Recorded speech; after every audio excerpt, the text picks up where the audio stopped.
Yun nga lang talaga, medyo maputik na talaga talaga. Pero siguro I think kung medyo hindi umulan at maganda ang panahon, sobrang ganda na maapaman. Titikman natin guys, itong spicy, citrus, saka smoky pepper guys.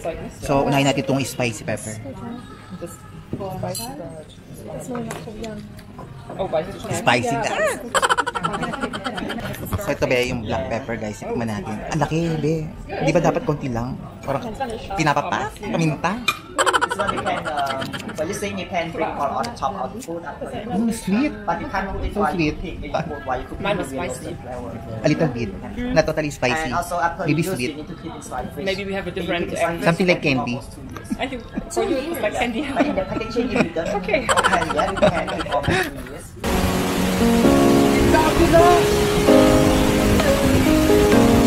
So pagkagat po kayo, pero kayo tatalon. Kasi baka may pagtalon nyo, bigla kayo matulang. Mapaka... Cambodia guys. Ayan.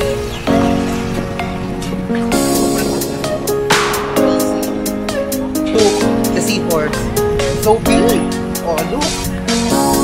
I love it so much.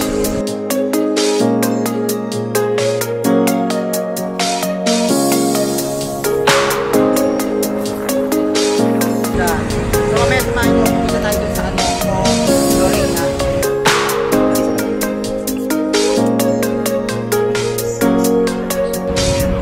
Dami. Oh my God!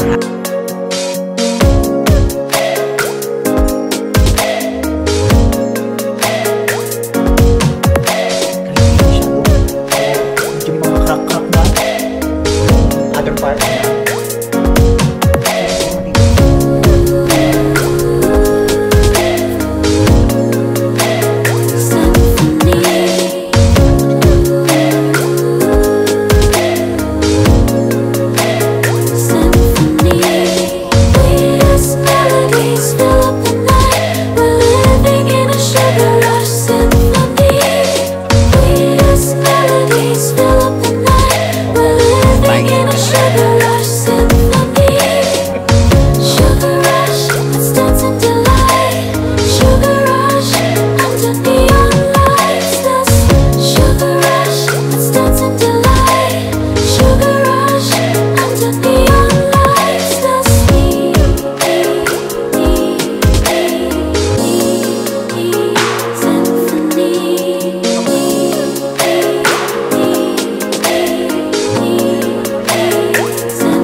Hindi naman totally bagyo, pero ang pangit ng panahon ngayon kasi medyo madilim at medyo umaambon-ambon.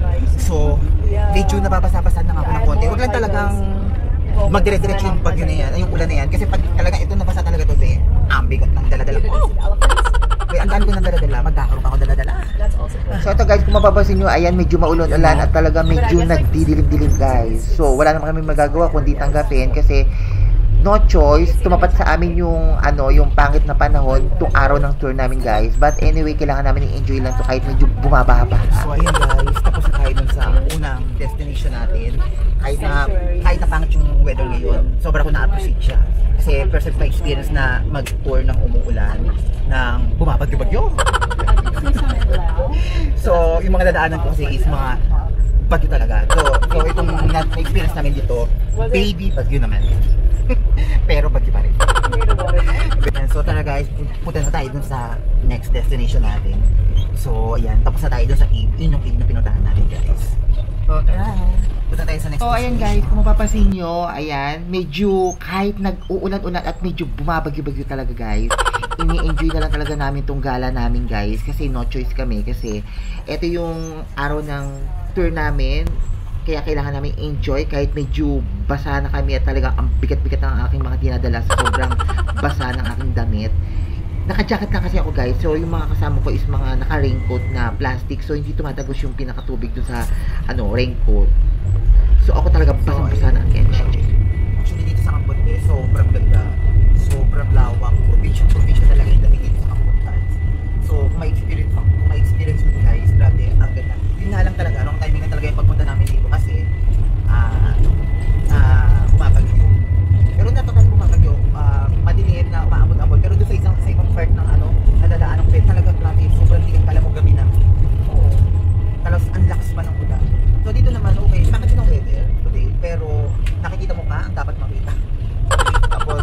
medyo umaambon-ambon, hindi pa rin mawawala yung ambon-ambon na yan.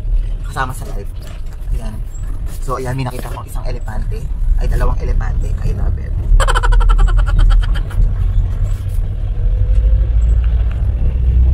So, ayan, pupunta tayo dun sa next destination natin, guys. So, abangan nyo mamaya kasi pupunta tayo dun sa Kep. Marami pa tayong pupuntahan. So, mamimili tayo ng mga seafood. Ang kainin natin ng buhay. At ikaw, Char. So, yun, marami tayong pupuntahan din. Eto, wag nyo palalagpas ito, guys. Kasi ito yung pinaka-best experience talaga na na-experience ko na nag-travel ng umuulan, ng bumabagyo-bagyo. Walang na talaga kita. Huwag naman sana. So, yun. Ini-enjoy ko na lang ang life. So, mamaya pag uwi ko, basa talaga ako, guys. Giniginaw na ako. Kung alam ko lang, plastic talaga dinala ko nito. Para hindi tumatagos.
Hindi ko alam kung anong gagawin namin dito.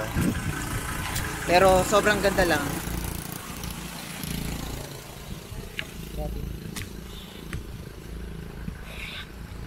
Oh. Sobrang ganda. Kung mapapansin mo. Ang lawak. So ayan pe, at talagang dinala lang kami dito ni Kuya para ipakita sa amin yung pinaka-lake na talagang ginawa nung kapanahon na ng Khmer Rouge, guys. So 1976 to 1985, something like that. So ayan guys, so pinapakita lang sa amin kung gaano kalawak siya, guys. So sobrang ganda naman siya, guys. Yun nga lang, medyo maulan. Yung kabilado eh, lahat ng taas. Ito mga be, kung mapapansin nyo, ito yung lake na kung saan, ito yung ginawa ng ng kapanahonan ng Khmer Rouge, guys. So kung mapapansin nyo yung istorya ng Khmer Rouge, guys, na i-vlog ko na to dun sa mga previous video ko, guys. So ito yun, guys, isa sa mga ginawa nung panahon ng Khmer Rouge, nung 1976 to 1980, the rest. So, ayun guys, mapapansin nyo, sobrang lawak, guys. So, ito is a man-made, guys. So, ginawa yan. Sobrang lawak niyan, guys. At talagang tanaw na tanaw mo. Medyo maganda naman siya at talagang sobrang lawak. Kung mapupunta kayo dito na medyo maayos-ayos yung panahon, guys, makikita nyo, sobrang ganda at talaga nakaka-amaze. Yun nga lang, medyo maputik lang talaga tong araw na nagpunta kami rito at talagang halos lahat kami is naka-raincoat. But anyway, sobrang ko na-appreciate kasi sobrang ganda naman talaga ng lugar at talaga makikita mo yung ganda ng ng view at sobrang malinis, maaliwalas at medyo konti lang yung mga dumadaan at talagang tanaw na tanaw mo yung pinaka yung mga ganda ng mga bundok, guys. Hindi. Ang ganda ng place mo. Medyo maputik lang pero hindi pa masyadong gawa yung yung kalsada, medyo maputik pa siya pero sobrang ganda. Sobrang lawak ng lake nila, babe. So ito raw, ginawa raw itong lake na to nung kapanahon ng Khmer Rouge, guys. Noong 1976 to 1988 o 1988, guys. So ayan, ito yung unang-unang lake na ginawa na here in Kampot, guys. Kung mapapansin natin, ang lawak kaya no, sobrang lawak ng lake na.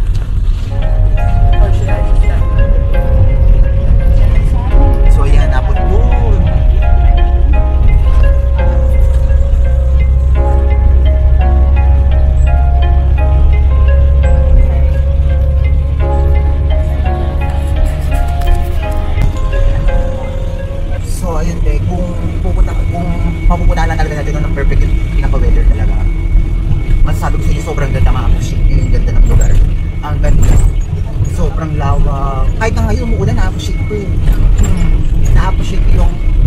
brown na puti. Kasi first time ko na siya may experience. And then yung lawa na papatak-patak ambon. I love it. Kasi hindi naman, syempre, kailangan natin ma-experience yung laging magandang panahon. Kailangan ma-experience naman natin yung mga ganitong lagi para naman, alam na yung pakaramdam na bumabag-bag. Sana naman. Okay na to, okay na sa akin to. Kahit umulan-ulan dito, huwag lang talaga yung bumabag-bag. Yung tama lang. Kasi talagang bagyo ngayon dito sa part ng Cambodia Bay.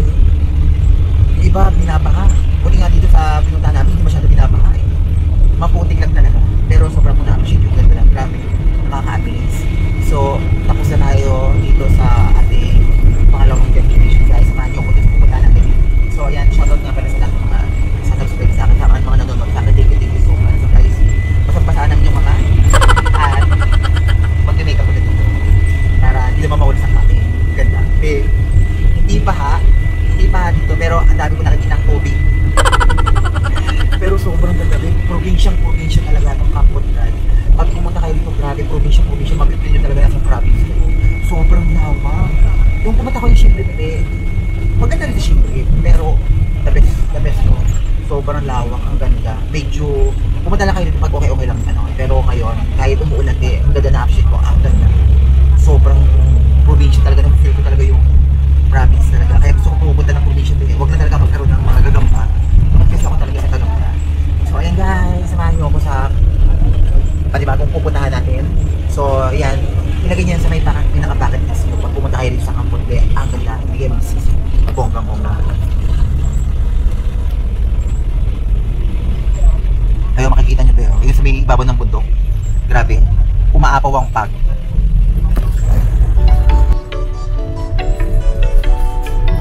The Plantation, patagayan kami.